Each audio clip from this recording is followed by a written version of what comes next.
y tenemos visita, así que nosotros muy agradecidos. Buenas tardes, profesor Alejandro Cortés, ¿cómo le va? ¿Qué dice usted? ¿Qué tal? Buenas tardes, Jorge, a toda la audiencia, a Lauri y a Lucas, y bueno, y a usted por la invitación a participar de este lindo y tradicional espacio. Bueno, gracias. En realidad no es una casualidad porque estábamos justamente escuchando a Pablo Díaz, que estuvo hace unos días acá, también en esta casa, y bueno, un payador, un artista multifacético, dicen, ¿no? Porque así como escribe, pinta y un montón de cosas más, Pablo, y estamos justamente, Pablo Díaz está terminando ahora está terminando el borrador de un libro que va a editar prontamente, y además de La lengua del viento, que usted, Alejandro, lo conoce, La lengua del viento, el libro de Pablo Díaz.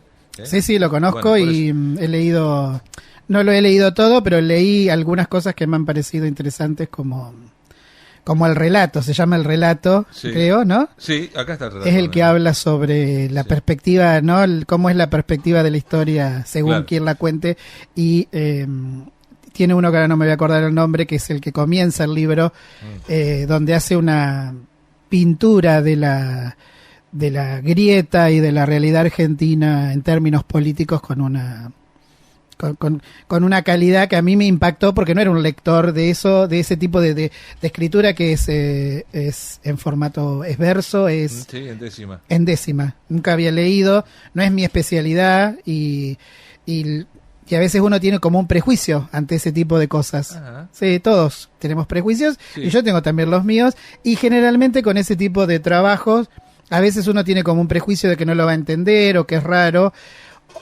o el prejuicio de que uno no va a encontrar ahí cosas que puedan ser de alto interés. Y cuando leí, es el primer trabajo que está en ¿cómo es que se llama el libro? Recuérdeme el libro. La lengua del viento. En La lengua del viento, el primer trabajo que está ahí.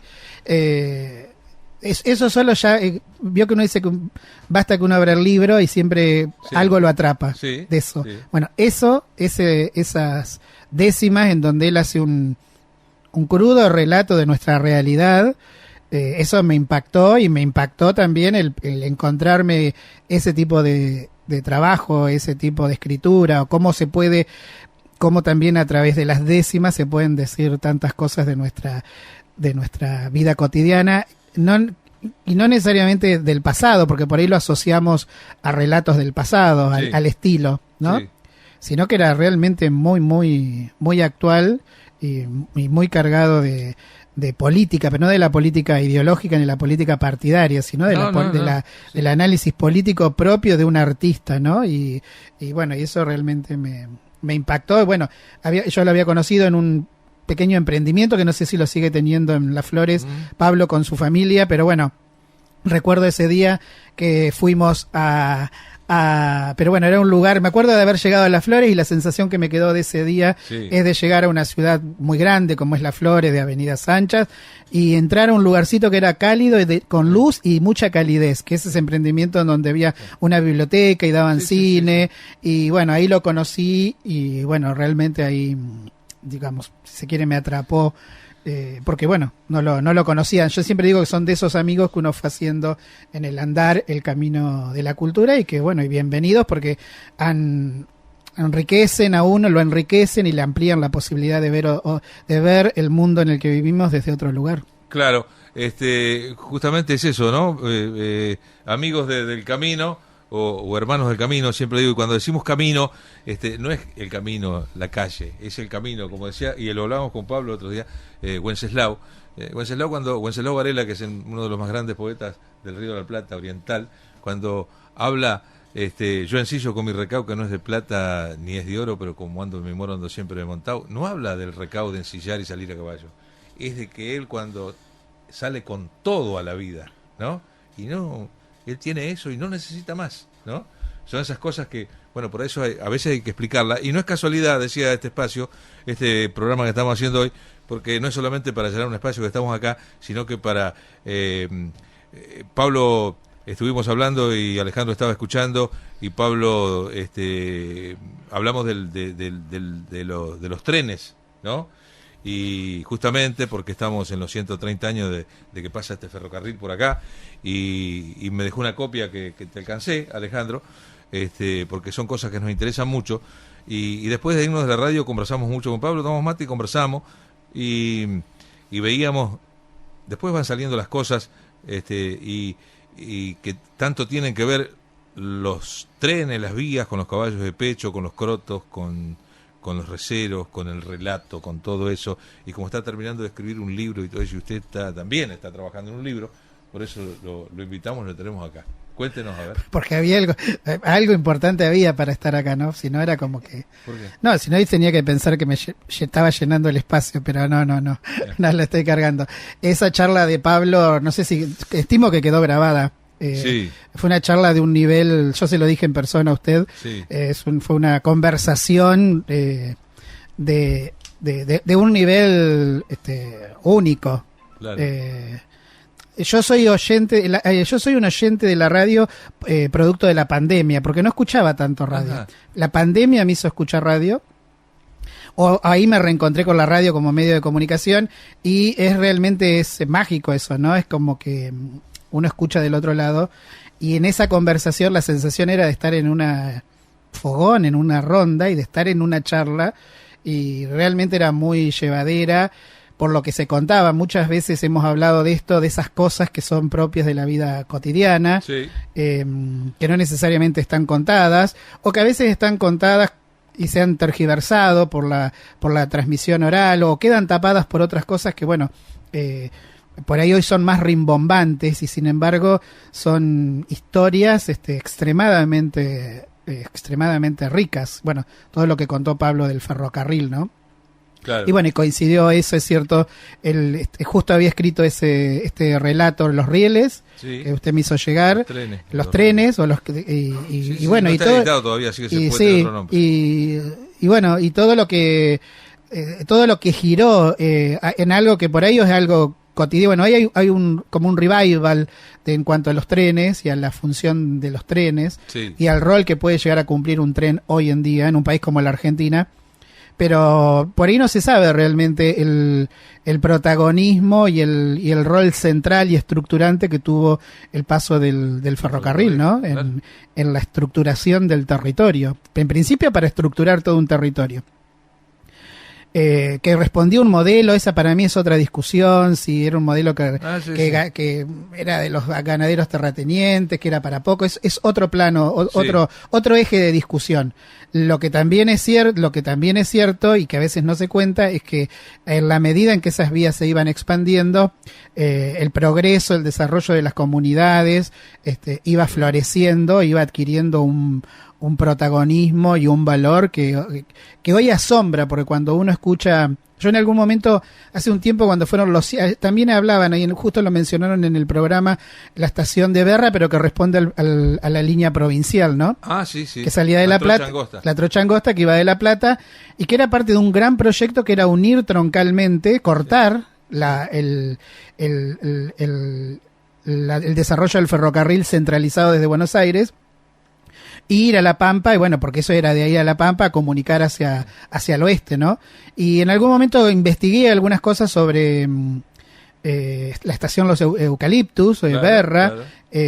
Y cuando uno, en lo poco, en ese momento trabajé con mucha historia oral, con relatos de vecinos, pero realmente asombra cuando uno le cuentan la intensidad económica y la movida social que generó el paso de la Trocha Angosta en lugares como Berra y como Eucaliptus. Si lo vemos hoy, son lugares abandonados en el tiempo, que han quedado detenidos en el tiempo. En el partido de Monte que está Berra, Eucaliptus, Goyeneche y Funque, ¿no? Y Funque, claro. Ahí está. Pero eran lugares donde de intercambio económico, y bueno, y le daba una vida a esos lugares que es difícil de dimensionar, que esos lugares que hoy están detenidos en el tiempo o prácticamente abandonados o han desaparecido, en esos lugares haya habido tanta intensidad producto del paso del ferrocarril.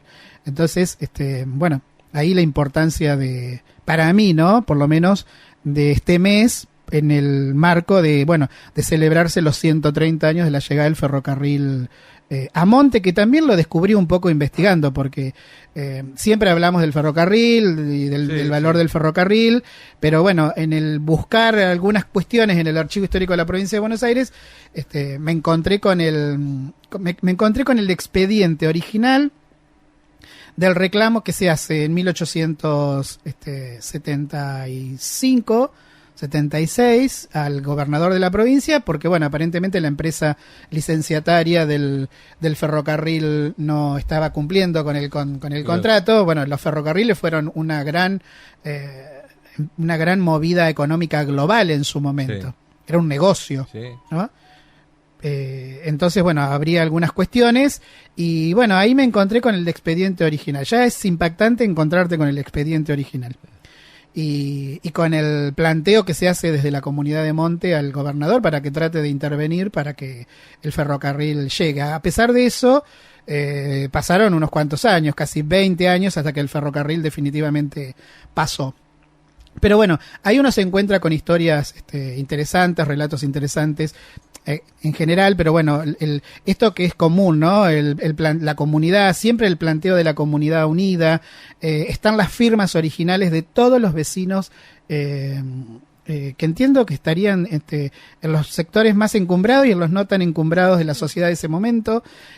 Seguramente también había grandes propietarios interesados en el paso del ferrocarril, claro. Y bueno, están las firmas originales de toda esa gente que, bueno, para mí representan eso un poco, es el reclamo de la comunidad en pos de traer algo que para la época era progreso, que el ferrocarril no era menor que pasara o no pasara el ferrocarril. Y también en eso, en ojear o bucear en esos documentos, la respuesta, por ejemplo, del encargado de la empresa, que, bueno, en principio desestima, porque en un principio se desestima la expansión de la línea del ferrocarril hacia el sur, vía Cañuelas Monte. El ferrocarril llegaba hasta Lomas de Zamora. Sí. Nosotros seríamos un desprendimiento de Lomas de Zamora. Y después estaba la línea del ferrocarril que unía con Lobos, que el ferrocarril, hemos hablado, sí. Charlando con usted me dijo, no, el ferrocarril y muchas cosas llegaban a través del ferrocarril en Lobos. Y claro, a Schepener, sí. Que es la otra cabecera más cercana a nosotros, y eso es Schepener vía el ferrocarril vía Dolores. Bien. Y bueno, es interesante ver ahí los argumentos, por ejemplo, que se daban de por qué no expandir la línea férrea Monte, porque hay un análisis, hay un cálculo económico muy interesante, porque bueno, ven la expansión de la línea hacia Monte, a Cañuelas Monte, y bueno, y Las Flores y después el sur, lo ven como una verdadera competencia de Dolores y de Lobos, y fundamentalmente de Lobos.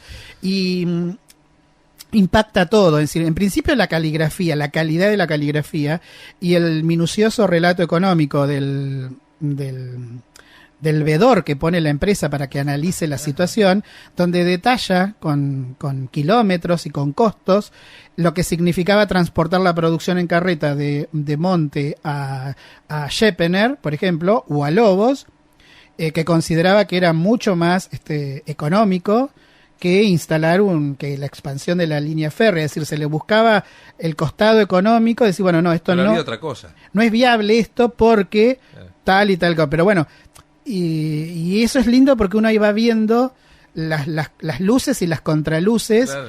Del tiempo.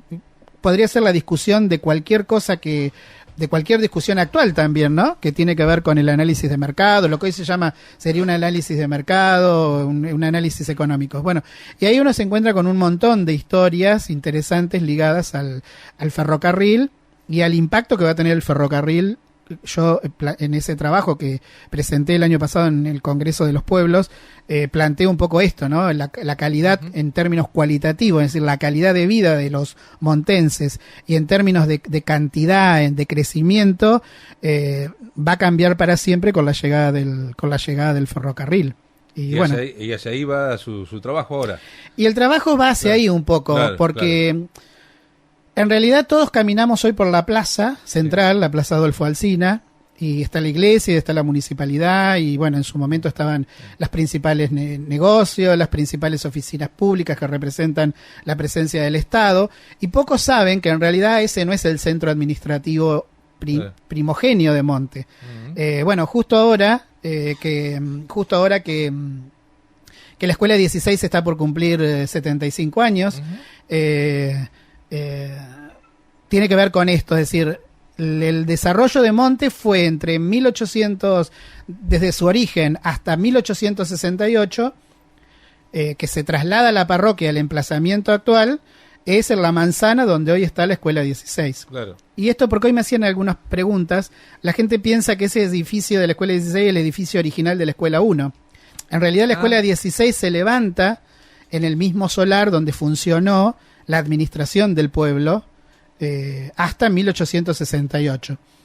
Hasta donde yo he podido buscar, no he encontrado un detalle o algo que me indique algo sucedió, algo pasó, por lo que se abandonó el antiguo centro neurálgico administrativo y hubo una decisión de trasladarlo, como digo yo, 4 cuadras más al norte, al emplazamiento actual. Claro.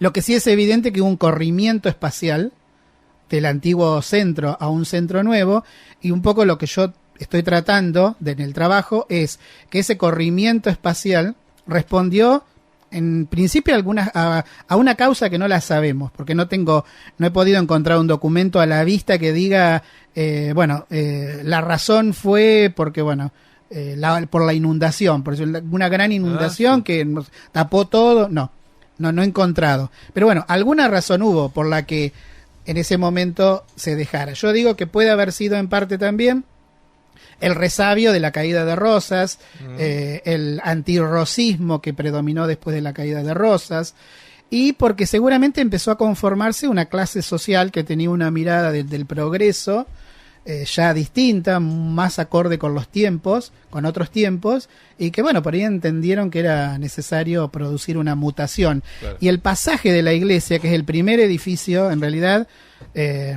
que se traslada, es decir, la primera construcción, eso es como que marca.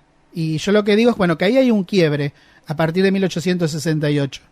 En la evolución de Monte. Una cosa es la historia de Monte hasta 1868 y otra cosa es ese proceso de transformación que se empieza a dar después de 1868.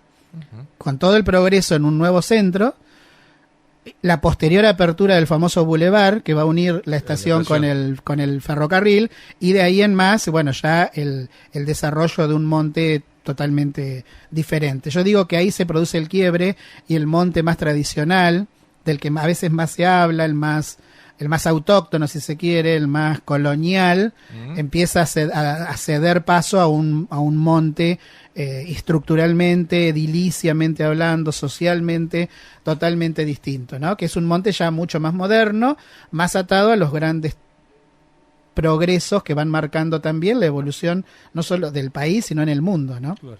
Claro. Sabes que porque la punta de riel, como muchos sabrán, la punta de riel era Las Flores, pero el ferrocarril sur era por el que pasa por Belgrano. Ese es el antiguo ferrocarril sur. Sí, fue punta de riel Las Flores. Y hace un tiempo conversábamos con Ricardo Huirá que los que viajábamos de Constitución hacia acá, y gente de Monte también se acordará que el tren de la noche que tomábamos, qué sé yo, 7 y pico, 8 de la noche, esta hora sería, no sé, en Constitución, cuando llegaba a Cañuela, se dividía. Una parte iba para Villalobos y creo que la parte de atrás del tren, cuando subimos a Constitución, vos también...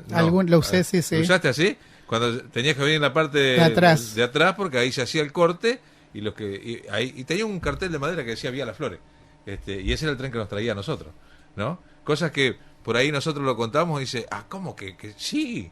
Se paraban en Cañuela y cortaban el tren, hacían el trabajo de desenganchar, enganchar el otro que iba a Lobo, y ahí que iría más lejos que Lobo también, era el tren que iba a buscar. Claro, seguramente, sí. Claro, sí.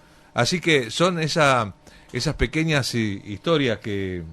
Y cuando yo decía hoy que no es casualidad el programa de hoy, y porque Porque yo siempre digo que, bueno, y a los más jóvenes, porque ya uno ya es grande y ha aprendido a hacer las cosas de una manera, y los programas tienen que estar hechos en casa, estudiarlos en casa y armarlos con todas las cosas, ¿no? Para estas cosas que nos interesan a nosotros, la historia. Si vos, si ustedes me permiten, ya que estamos hablando de los trenes, esto es lo que escribió Pablo, que se llama Las vías o los trenes, y me lo mandó a mí, me dice, a ver qué te parece, esto es en cuarteta, y te mandó una copia a vos, hasta ahora, ¿no?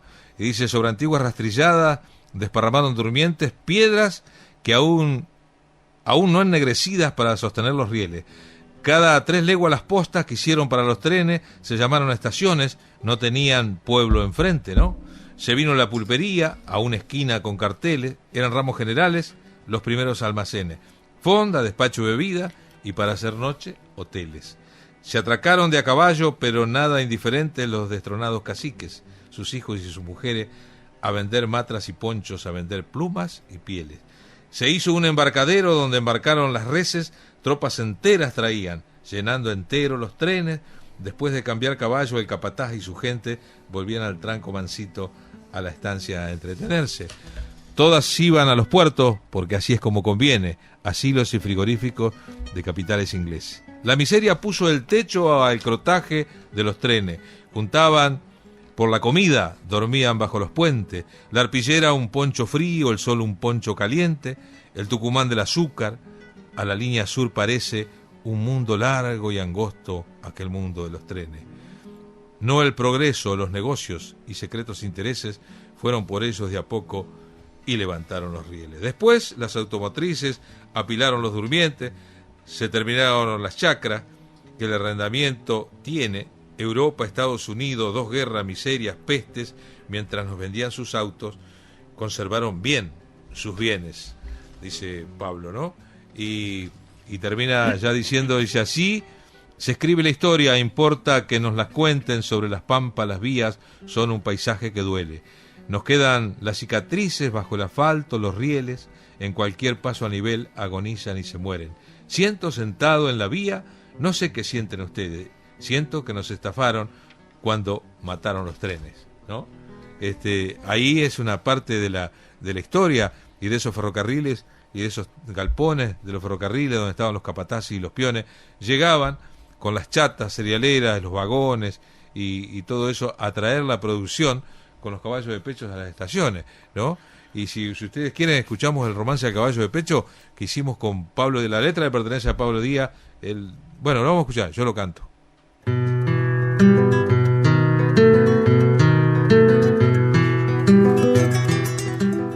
Un poco la historia, por ahí, la historia cotidiana o esa parte de la historia todavía no se ha contado o no sé por qué, pero siempre nos hablan de fechas de combates y de revoluciones y de no sé cuántas cosas, que era lo que hablamos un poco con el gato Peter también el lunes, ¿no?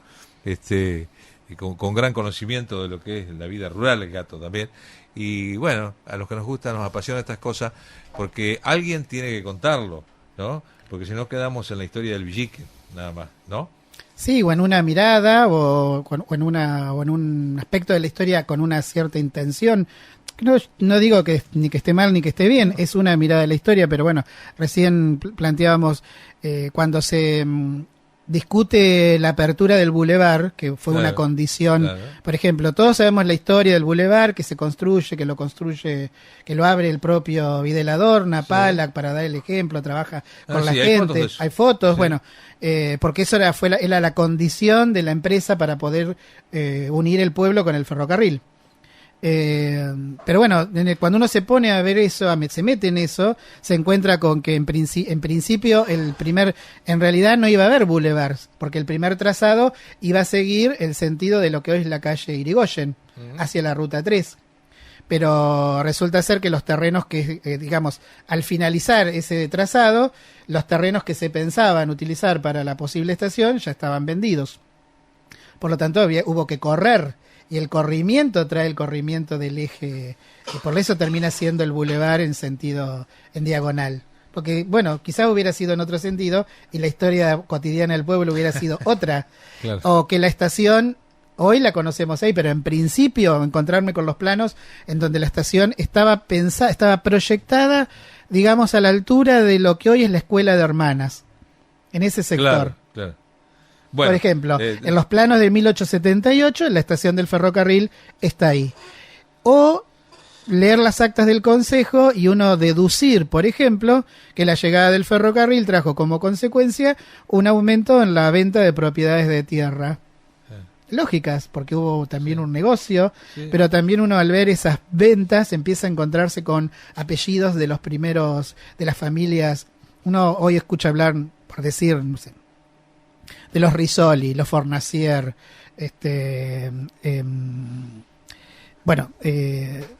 los apellidos de las familias troncales de Monte, ¿no? No sé, por decir los García, los Rizzo.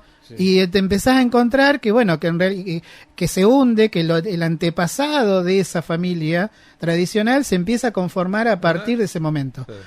O consecuencia del proceso migratorio, con la llegada de españoles, de italianos o de irlandeses, en el caso de los irlandeses más atrás todavía, de la época de Rosas, o cómo se conforma la familia que después se unen los Fornacier con los Massieu, que eran propietarios. Los Massieu tenían, por ejemplo, las dos primeras grandes propiedades que había para poder abrir el bulevar, una era de Vicente González y la otra era de la familia Massieu.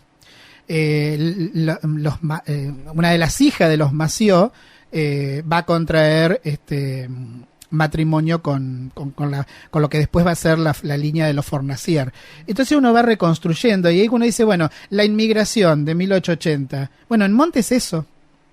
Es un poco lo que hablábamos recién. Lo puedo contar con los apellidos de familias que llegaron a la ciudad de Buenos Aires, que no los conocemos, o puedo hablar de lo que significó el proceso migratorio en la Argentina y cómo esa migración trajo consigo un montón de cosas nuevas al lugar, con los inmigrantes que vinieron a nuestro pueblo, con las familias de inmigrantes que se asentaron en ese lugar.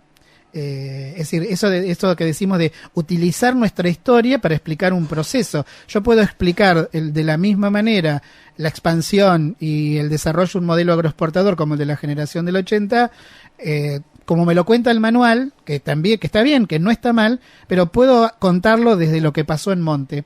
Porque Monte va siguiendo también ese ritmo. La llegada del ferrocarril, la llegada de los inmigrantes. Bueno, con el ferrocarril aumenta el crecimiento de la población, el desarrollo económico y después otros progresos que van a venir a Monte, incluso, no digo antes, pero casi en paralelo a grandes progresos. Cuando Videla Adorna piensa en 1914 el primer sistema de alumbrado eléctrico para Monte, pensemos que recién se había establecido la iluminación eléctrica en la Avenida de Mayo. Claro.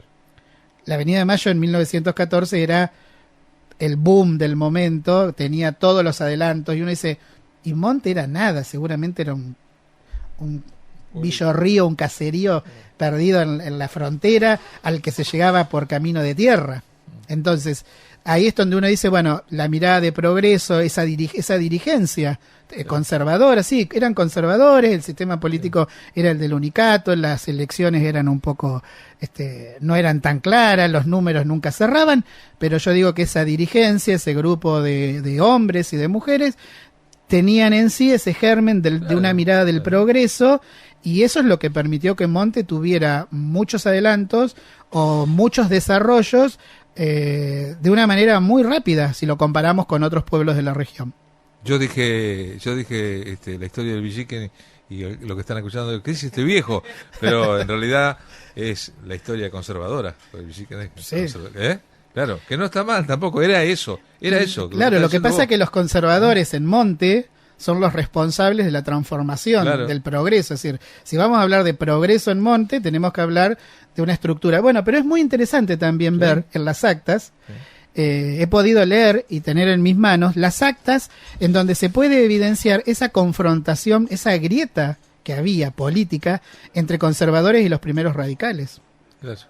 Y las trifulcas que se armaban, al punto que que bajaban los representantes directos del gobernador a intervenir el proceso y a ordenar la situación, porque realmente se armaban unos revuelos políticos de tal magnitud, pero que bueno, que es parte de la historia política de nuestro pueblo, sí, y que reproduce la historia. Entonces, puedo hablar de la clase conservadora, puedo hablar de Mitre, de Sarmiento y de Avellaneda, pero quizás puedo hablar de los Videla Dorna, y estoy explicando el mismo proceso, pero a su vez estoy enseñando la historia política de mi pueblo. O el primer concejal, por ejemplo, el primer municipal radical, que fue un URSS. Claro. Uno dice, los URSS son radicales. Sí, de toda la vida. Claro. Desde el origen mismo de la familia son radicales. Claro. Bueno, URSS es uno de los primeros concejales radicales. Y es interesante leer los debates que se generaban, las confrontaciones de tipo político por los resultados de las elecciones, las intervenciones, las anulaciones. Bueno, eso es la historia de nuestro pueblo, y en este caso en mi trabajo, pero lo que yo estoy tratando de hacer de alguna manera es eso, por ahí arrojar luz sobre esas cosas de la vida cotidiana de nuestro pueblo que son muy ricas y que son el resultado de lo que nosotros somos hoy. Sin eso nosotros hoy no estaríamos acá. Te agradecemos mucho por este adelanto que nos hace de este trabajo tan importante para nosotros, para mí, por ejemplo, para todos nosotros. Creo que en la medida que lo vayamos conociendo todos, nos vamos a dar cuenta de la importancia que tiene y saber todo esto, ¿no? Que bueno, va a estar plasmado después en un libro seguramente, en algún trabajo que va a presentar. Y vos hablabas de la grieta y del relato, y si querés lo escuchamos. Un minuto, mira, sí, que me acordé, sí. No, de esto del progreso. El único efector de salud que tiene Monte es el Hospital Zenón Videla Dorna. Es de esa época, es de 1890. Claro. Es decir, la mirada es cuando decimos, bueno, ¿qué es una mirada de largo plazo? ¿Qué es pensar algo que ni siquiera yo voy a saber hasta dónde voy a llegar? Porque todos esos benefactores ni siquiera sabían a dónde iban, pero pensemos que el hospital, ese es el Monte. Es decir, eso es, cuando hablamos de políticas públicas de largo plazo o algo que quede en el tiempo, bueno, el mejor ejemplo que nosotros tenemos en Monte es el hospital. No hay otro. No hay otro espacio de atención en términos de salud. Claro. Y eso es el valor de algunas cosas. Por eso yo siempre soy partidario de que nunca fui partidario de la teoría del punto cero, de que yo arranco y para atrás no hay nada. No, yo arranco sobre lo que algo hizo el que estaba antes que yo. Y hay muchas cosas en Montes interesantes. Hace también, creo que cumplió 75 o 80 años la Cooperativa Eléctrica de Montes. Sí. Bueno, 75 años. El primer proyecto, la usina. Bueno, la primera usina, el primer proyecto de electrificación pública es de 1916 en Monte. Es decir, hay todo un camino, ¿no? Una huella, si se quiere. Ahí ya había un riel medianamente establecido, y un poco lo que hace la historia como ciencia es eso, mostrar ese proceso sobre la mesa de la manera más clara y abierta posible. Perdón. El profesor Alejandro Cortés con nosotros, bueno, mejorando el espacio de esta tardecita.